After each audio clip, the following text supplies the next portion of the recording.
C'est un réel plaisir de vous présenter ce journal des 7 heures sur la télévision nationale congolaise. Bonjour mesdames et messieurs. C'est hier mardi 15 septembre que madame Germaine Djembo a été inhumée à la nécropole de Lancélé. Bien avant, la sœur aînée de la première dame du Congo-Brazzaville a eu droit aux derniers hommages, d'abord à la levée du corps, à la résidence familiale, puis à la cathédrale Notre-Dame du Congo en présence du président de la République Félix Antoine Tshisekedi Tshilombo et de son homologue Denis Sassou Nguesso. Le détail dans ce reportage.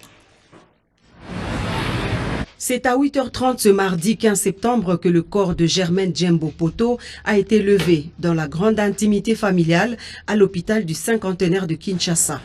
Et juste après, le cortège funèbre a pris la direction de la résidence familiale à Binza Pigeon, où le corps de la sœur de la première dame de la République du Congo a été exposé pour un recueillement suivi du dépôt des gerbes des fleurs. Premier à arriver sur l'avenue Poto-Gallo à Binza Pigeon, le président Félix Antoine Tshisekedi, accompagné de son épouse Denise Nyakeru, accueilli par le couple Denis Sassou Nguesso. L'on a également remarqué la présence des présidents des deux chambres du Parlement et du Premier ministre ainsi que de quelques membres du gouvernement du Congo-Brazzaville. Accompagnés de leurs épouses, les présidents Félix Antoine Tshisekedi Tshilombo de la République démocratique du Congo et Denis Sassou Nguesso de la République du Congo ont ensuite participé à la messe des suffrages organisée en la cathédrale Notre-Dame du Congo pour le dernier hommage à Madame Germaine Djembo Poto. Le président honoraire du Bénin, Thomas Boniaï, Madame Olive Lembe, épouse du sénateur à vie Joseph Kabila et plusieurs officiels du Congo-Brazzaville et de Kinshasa, ainsi que les membres de famille étaient tous présents à la cathédrale Notre-Dame du Congo. Présidé par l'archevêque de Kinshasa, le cardinal Fridolin Ambongo, assisté du cardinal émérite Monseigneur Laurent Monsengo Passigna et Monseigneur Albert Kisonga, cette célébration eucharistique a été l'occasion pour l'archidiocèse de Kinshasa de rendre un hommage mérité à Germaine Djembo, fervente chrétienne engagée à la paroisse Saint-Sacrement au-delà de sa filiation présidentielle. Dans son homélie, le cardinal Fridolin Ambongo a comparé la vie de Madame Germaine Djembo à celle de la vénérable Tabitha évoquée dans les Saintes Écritures, une femme de foi dont les œuvres resteront un témoignage indélébile. Née à Kinshasa le 1er août 1945, Madame Germaine Djembo Poto est décédée le 31 août 2020 à Paris à l'âge de 75 ans. Originaire de la province du Nord Ubangui, Germaine Djembo fut deuxième d'une famille de 10 enfants. Elle laisse derrière elle 8 enfants et plusieurs petits-fils inconsolables. La famille de l'illustre disparu a remercié l'assistance pour le soutien pendant ce moment difficile. Et juste après la messe, le cortège funèbre a pris la direction de la nécropole de Lancélé, sa dernière demeure, où l'illustre disparu a été inhumé dans le strict respect de l'intimité familiale. Les députés nationaux ont repris hier le chemin de l'hémicycle pour la session ordinaire de septembre. Janine Mabunda, présidente de la Chambre basse du Parlement, a peint le tableau de tous les secteurs de la vie nationale congolaise tout en appréciant les efforts consentis par le gouvernement de la République. Sylvie Moyombo pour le reportage.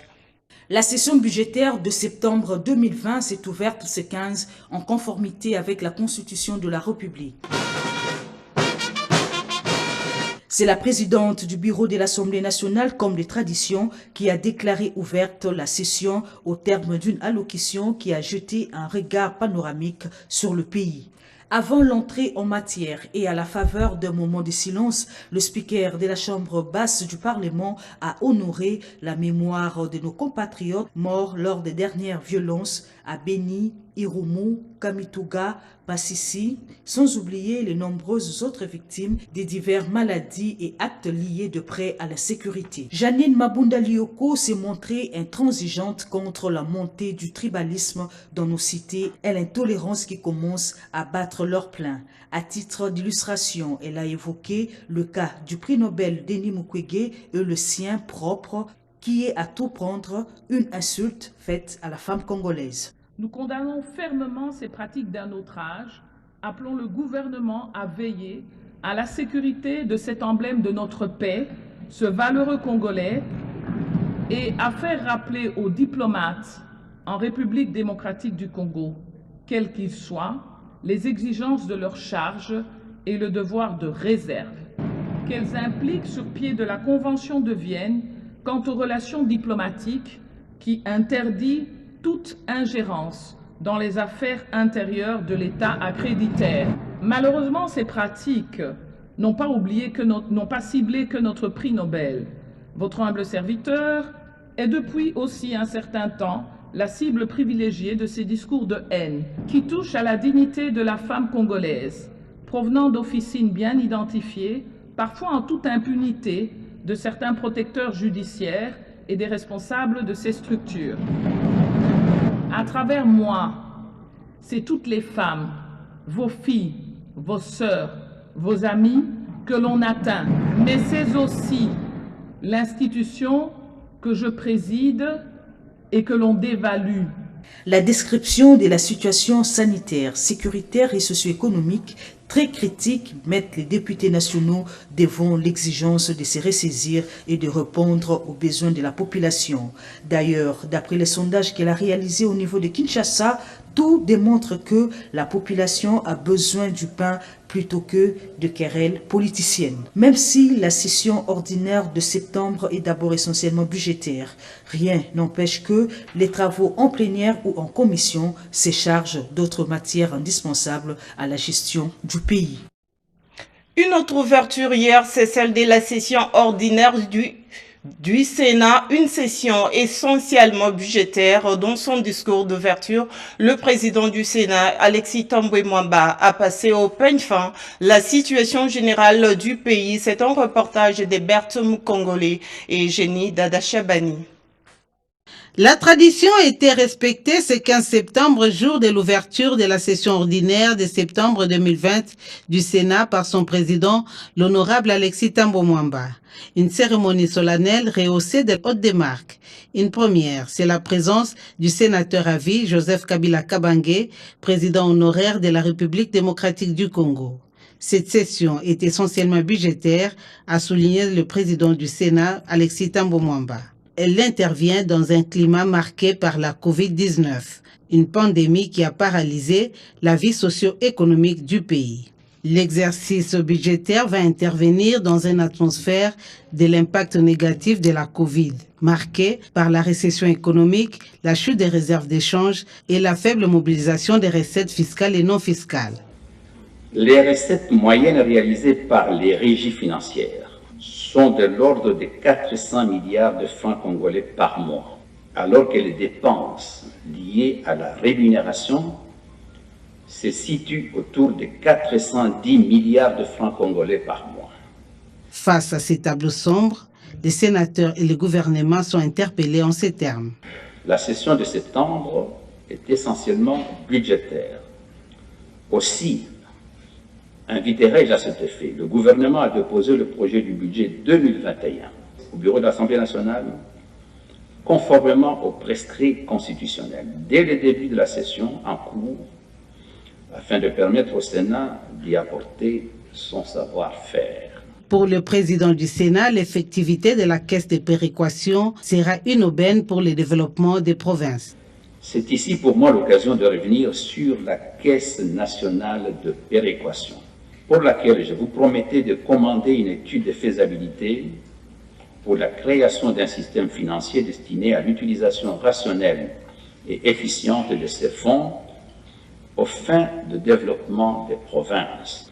Le confinement imposé par la Covid-19 n'a pas permis la réalisation de cette étude. Sur le plan politique, il a déploré les tensions persistantes des classes politiques et de la société civile occasionnées par une interprétation erronée des textes des lois. Le tribalisme, accentué par les réseaux sociaux, a également terni l'image du pays. À ce sujet, il a insisté sur l'application des textes des lois. C'est une évidence qu'aucune loi ne peut être votée en dehors des institutions, en l'occurrence l'Assemblée nationale et le Sénat, où se tiennent les débats adéquats.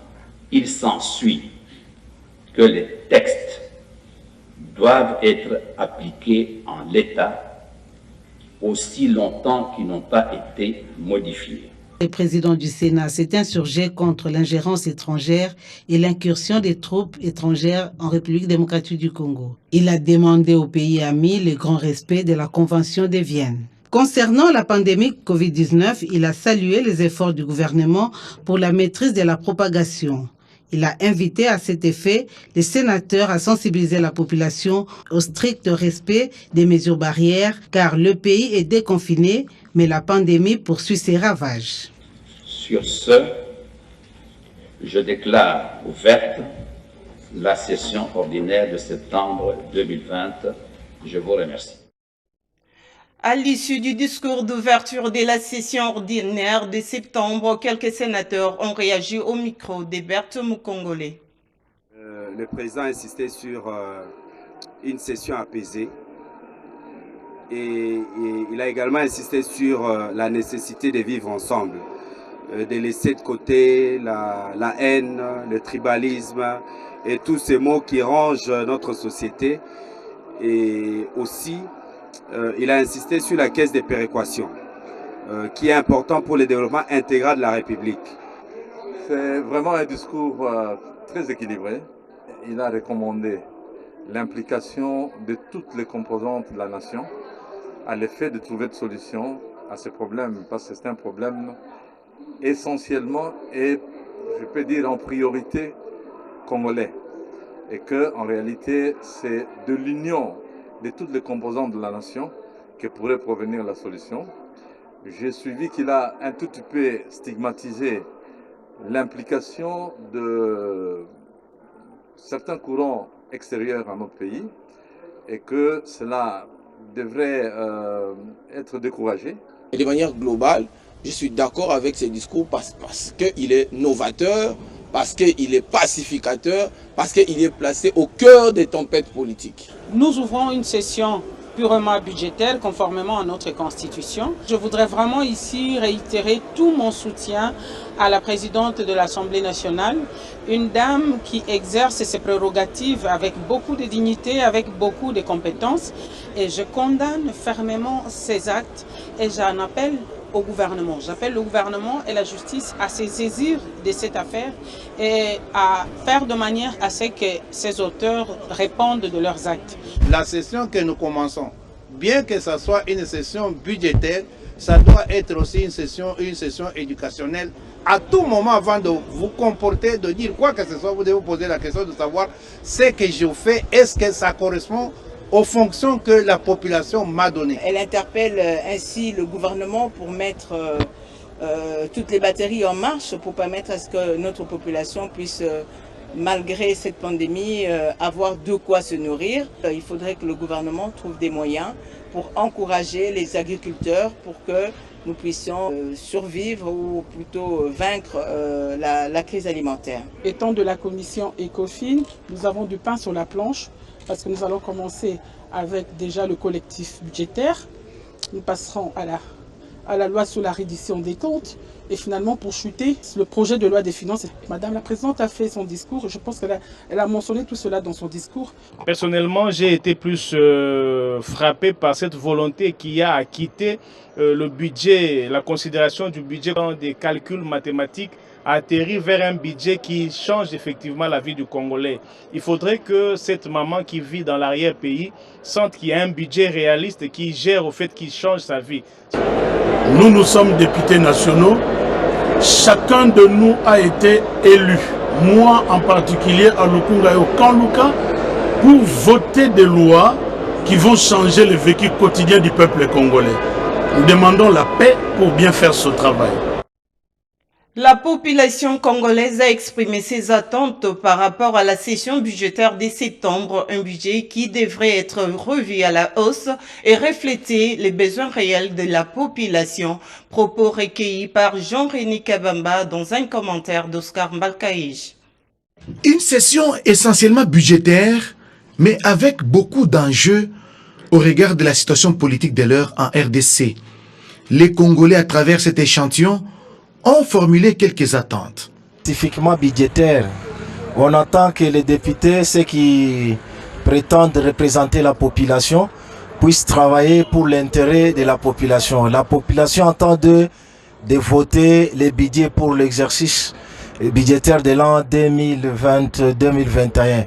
Donc c'est ce qu'on attend. On n'attend pas des bruits, de n'importe quoi, parce que la population... Autre attente, la RDC devra se doter d'un budget à la hauteur de ses ambitions. Faire tout pour éviter toutes les distractions, les petits disputes à gauche à droite. Adoptons des lois, adoptons les réformes qui peuvent aider nos populations à mieux vivre. Essayons de doter, réfléchissons comment doter ce pays d'un budget à la hauteur de sa tête, de ses ambitions. La RDC, la grande RDC, ne peut pas avoir un budget de 3, 4 ou 5 milliards de dollars. Nous n'irons nulle part avec ça. Parce que tant que nous aurons des budgets de 3, 4, 5 milliards de dollars, alors on ne va pas résoudre les problèmes. Il y aura toujours ces difficultés avec les enseignants par ici, avec les infirmiers par là, avec les policiers par là, ainsi de suite. Au Congo ici, il n'y a pas ce qu'on appelle la classe moyenne. Il était pauvre, il est devenu commissaire du peuple, qui on les appelle les députés.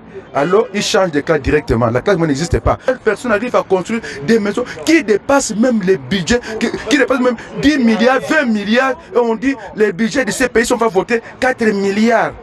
Les budgets qui sera sous examen et voté par la suite devra tenir compte du panier de la ménagère, c'est-à-dire de besoins réels de la population, lâche ces Congolais. Il faut qu'il y ait que le panier ménager soit amélioré. Parce que les gens doivent manger convenablement, au lieu que les gens puissent d'abord entendre que voilà, il y a des retards, il y a ceci, il y a cela, non plus. Nous devons vivre comme c'était et que tout ça doit passer dans la normalité. Au lieu qu'on dise session budgétaire et après tout, rien n'est fait. Et on voit que l'argent, ça part à d'autres choses, à d'autres orientations. Et ça, c'est ce qui fait énerver la population. Tout ce qu'on attend du gouvernement, les chefs du gouvernement, les commandants, le premier commandant suprême de la République, c'est le président de la République. On a besoin, via son premier ministre, que la session ici ne soit pas fantaisiste, ne soit pas djaléliste, tout ça, les Congos n'ont pas besoin. Avec un budget de près de 10 milliards de dollars américains pour l'exercice 2020, la RDC a eu du mal à les mettre en œuvre. Et pour cause, la pandémie du coronavirus qui a pratiquement paralysé tous les secteurs de la vie nationale. La piste de l'aéroport de Lomami va être réhabilitée en urgence en prévision du sacre du nouvel évêque. Le Premier ministre Ilunga Ilukamba a proposé des réponses urgentes aux préoccupations lui exprimées par les caucus des élus de cette province. Françoise Belabaki et Pompomba pour le reportage. La province de Lomami se prépare au sacre de son nouvel évêque. La cérémonie est prévue en fin septembre. Dans leur mémo déposé auprès du Premier ministre Ilunga Ilunkamba la semaine dernière, le caucus des parlementaires avait présenté l'impraticabilité de la piste censée accueillir des appareils transportant des invités qui feront le déplacement. Sensible, le chef du gouvernement a proposé des réponses urgentes. Il y a des choses qui vont être faites. Donc des projets qui vont être examinés en urgence, tels que l'aéroport de Ntunta. Ça va être examiné en urgence parce que il y a des besoins urgents. Nous avons un évêque qui va être ordonné le 27 de ce mois et il y a des grandes délégations qui vont aller assister à son ordination. Nous avons des écoles, des centres hospitaliers qui n'existent pas, qui manquent des salles d'opération. Nous avons des morgues qui manquent de chambres froides. Nous avons obtenu du gouvernement des réponses immédiates. À l'écoute du Congo profond, après examen minutieux de la liste de préoccupations, le Premier ministre a donné des orientations. Le gouvernement a accepté de nous donner pour des salles d'opération et de nous donner aussi des chambres froides pour certaines morgues.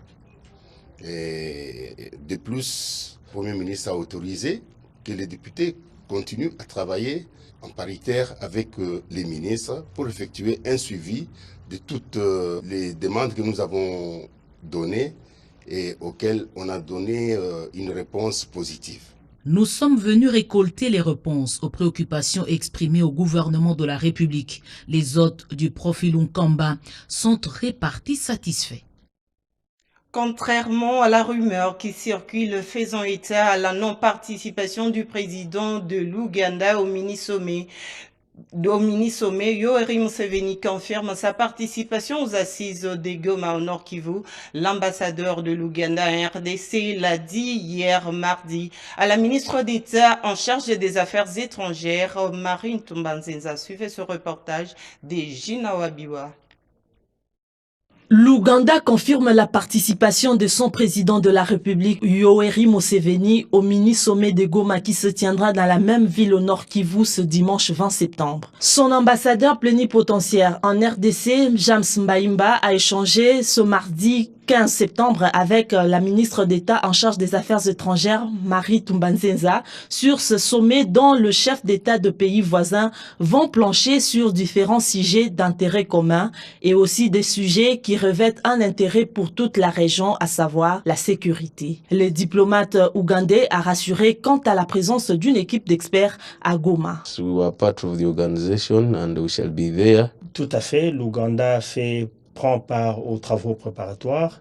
L'Ouganda va participer à ces travaux et nous espérons que notre président sera là le dimanche. Earlier, and we expect our president to be there on Sunday. De ce mercredi, une équipe des experts congolais sera à Goma pour une réunion ministérielle qui se tiendra le 19 septembre. Ouganda entretient de bonnes relations avec la RDC et les deux pays sont déterminés à renforcer la coopération en matière de développement des infrastructures routières, question d'augmenter les volumes des échanges commerciaux. Vous avez certainement reconnu les timbres vocaux de notre consoeur Sévérine Pascal Katanda. La sécurisation des parcs nationaux préoccupe la délégation de l'Institut congolais pour la conservation de la nature a rencontré le ministre national de la Défense Emengo Mukena à ce sujet. Georges Frédéric Ndibou pour le reportage. La sécurisation des parcs nationaux de la République démocratique du Congo était au cœur de la réunion qui a mis autour d'une table le ministre de la Défense nationale et ancien combattant, le professeur Emengo Mukena Lusadiese et la délégation de l'Institut congolais pour la conservation de la nature, ICCN, conduite par son directeur général, le pasteur Dr Cosma Wilungula, qui fait le point. Nous avons voulu vous présenter le nouveau commandement de notre corps de protection des parcs qui, vous savez, travaille étroitement avec nos forces armées. Le ministre de la Défense nationale et ancien combattant a prêté une oreille attentive aux desiderata de la dite délégation de l'ICCN tout en le rassurant de l'accompagnement du gouvernement de la République quant à la sécurisation de nos différents parcs. Vous savez que nos parcs font aujourd'hui une base arrière pour les groupes armés, plusieurs milices d'origine congolaise également et beaucoup de braconniers, parce que les ressources naturelles de notre pays, de faune et de flore, font objet de beaucoup de trafic en cette période. Et il était plus que grand temps que nous puissions partager ces difficultés avec son Excellence. Signalons que l'ICCN a pour objectif et vision favoriser la recherche et le tourisme dans ces milieux, gérer les stations de capture et domestication, assurer la gestion efficace et coordonnée d'un réseau d'aires protégées pour la conservation durable de la diversité unique en espèces biologiques et écosystèmes de la RDC. Des 1000 à 1600, le nombre de médecins inscrits sur la liste de paie de la prime de risque a augmenté. Information livrée aux syndicalistes de médecins par le VPM ministre du Budget Jean Baudouin Maillot. D'autres précisions dans ce reportage de Cédric Kenina. Le dialogue social reste permanent avec les bancs syndicales. Des 1000, voici 600 autres médecins qui vont bénéficier de la prime des risques au dernier trimestre de la loi des finances en cours d'exécution. Les vice-premiers ministres du budget, Jean Baudouin Maillot Mambeke, étaient encore une fois de plus entourés des représentants de blouses blanches. L'autorité nous a prêté une oreille attentive. Nous tenons à inviter tout le monde à garder l'attention qu'il faut pour que nous puissions toujours être à la hauteur de ce que nous devons faire ensemble pour pouvoir résoudre le problème que nous soumettons au gouvernement de la République en soutenant ce gouvernement de la République aussi dans les efforts à déployer pour mobiliser ce que nous devons avoir comme moyen pour la résolution des problèmes. Quoique l'économie mondiale connaît un coup de frein, la vie au quotidien ne s'arrête pas pour autant et le pacte social ne peut en aucune manière être rompu. Le plus grand employeur, qui est l'État congolais, mène la barque malgré la tempête financière. L'inspection générale des finances totalise 33 ans d'existence. Une cérémonie a été organisée en présence du Dirkaba, du chef de l'État en charge des questions financières. C'est un commentaire de Cédric Kenina. 15 septembre 1987, l'inspection générale des finances voit le jour. Une naissance qui se heurte aux défis majeurs de contrôle au regard des dysfonctionnements dans la gestion des finances publiques. Ce service autonome qui a reçu du législateur la supériorité du contrôle sur le plan administratif occupe également la position d'auxiliaire des justices. 33 années se sont écoulées. L'IGF retrouve son efficacité à travers la détermination et les compétences internes, mais aussi et surtout grâce à l'accompagnement du chef de l'État. Félix-Antoine Tshisekedi a reconnu l'inspecteur général des finances, chef des services, Jules Alingete Kei, dans son discours. Depuis sa création, l'inspection générale des finances a toujours été confrontée à des défis majeurs. Nous avions toujours été considérés comme des brebis dans les milliers des loups ou comme des donneurs de leçons dans les milliers des antivaleurs et aussi comme des gendarmes dans les milliers de la mafia. Il va donc sans dire que l'efficacité de l'inspection générale des finances dépend aussi bien de la détermination et des compétences internes que de l'accompagnement politique. Voilà pourquoi je ne peux m'empêcher de remercier très sincèrement son Excellence Félix-Antoine Tshisekedi Tshilombo, président de la République et chef de l'État, pour son implication personnelle à la redynamisation de l'inspection générale des finances. Dans cette période particulière de crise, vous êtes un instrument précieux pour le chef de l'État et c'est pour cette raison qu'il s'implique personnellement et attend beaucoup de cette institution aujourd'hui. En termes de perspective, les responsables de l'IGF entendent garder les caps et faire en sorte que les fossoyeurs de l'économie répondent de leurs actes devant la justice. Passons à la revue de presse avec Jean-Pierre Ndolo Demazou. Bonjour Jean-Pierre Ndolo Demazou. Bonjour Janine, bonjour à tous. Le FCC condamne les propos dénigrants tenus par certains membres de l'UDPS vis-à-vis des Mabunda exige réparation, constate actualité.cd. Le Front commun pour le Congo s'est officiellement prononcé contre les propos tenus par certains militants de l'UDPS vis-à-vis de Janine Mabunda, présidente de l'Assemblée nationale. Pour Némi Moulagna, rapporte actualité.cd, les propos publics dégradants tenus par certains militants de l'UDPS vis-à-vis de Madame Mabunda sont d'une rare violence. Ils portent atteinte à l'humanité même de la femme congolaise, un acte qui exige réparation. La Loucha condamne les propos qualifiés de nauséabonds tenus lors d'un rassemblement de l'UDPS à l'endroit de Janine Mabunda et exige des actions disciplinaires et pénales contre leurs auteurs. Pour Jean-Claude Katende, président de l'Azado, poursuit le journal, ces propos injurieux sont inacceptables dans un état de droit. RDC, le député FCC Félix Kabange Numbi, traduit en justice pour incitation à la haine tribale et xénophobie, note actu 30.cd. L'association de défense des droits de l'homme Azado, écrit Actu 30.cd, a par le truchement de son président Jean-Claude Katende porté plainte contre Félix Kabange Numbi, député national et membre du FCC. Dans cette plainte adressée au procureur près la Cour de cassation, l'Azado accuse principalement cet élu national d'avoir fait des déclarations à connotation tribale et xénophobe lors de son passage à Lubumbashi dans la province du Haut-Katanga. tout en rappelant les événements de 1991 ayant conduit à un génocide des peuples kassaïens par ceux du Katanga, affirme le journal. L'Azado considère en effet que ces déclarations sont de nature à exposer à la colère des Katangais, les ressortissants d'autres provinces et militants d'autres partis. RDC toujours, l'ancien président et sénateur à vie Joseph Kabila participe à l'ouverture de la session parlementaire de septembre, article des Ouragan FM.cd. Oui, c'est une première dans l'histoire politique et parlementaire de la République démocratique du Congo. Pour sa première fois, constate Ouragan FM.cd, Joseph Kabila a assisté à la plénière solennelle de la session de septembre du Sénat.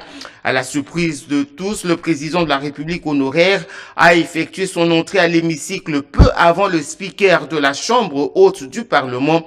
L'émotion était palpable. Les sénateurs Ravi Kabila bénéficient d'un accueil chaleureux de la part de ses collègues.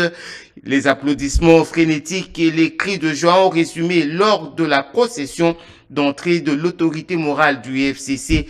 Le président du Sénat, Alexis Tambwe Mwamba, n'a pas manqué de rendre un vibrant hommage au sénateur à vie Joseph Kabila pour sa première participation à la séance plénière de cette chambre, nous dit Ouragan FM.cd. En sport, poursuite de l'Assemblée générale des TP Mazembe, Salomon Kalonda et Frédéric Kitenge, toujours aux manettes, assurent la République. Après avoir enregistré les démissions de deux secrétaires, Tony Kabongo et François Kouba, écrit La République, les 3/4 des membres du tout-puissant Mazembe ont sollicité la convocation de l'Assemblée générale extraordinaire et élective. Après autorisation de la LINAFOOT, les travaux se sont déroulés en toute légalité le samedi 12 septembre dernier. Le chairman Moïse Katumbi a été voté à l'unanimité comme président de la section football et maintenu par conséquent à la tête de la coordination. Malta Forest est élu président. Frédéric Kitenge sera désormais le secrétaire sportif des Corbeaux avec comme adjoint Jean-Paul Muzungu. Salomon Idi Kalonda, lui, est élu trésorier général de l'équipe. Jean-Pierre Ndolo Demazou, merci de nous avoir informés davantage à travers cette revue de presse. Merci Janine. Voilà, c'en est fini avec ce journal des 7 heures. Merci à vous de l'avoir suivi. La réalisation a été assurée par Ruth Sewa et Pechomu Bengaya Kasongo. Merci à Patrick Bampuila pour son concours rédactionnel. Restez fidèles au programme de la télévision nationale congolaise. Au revoir.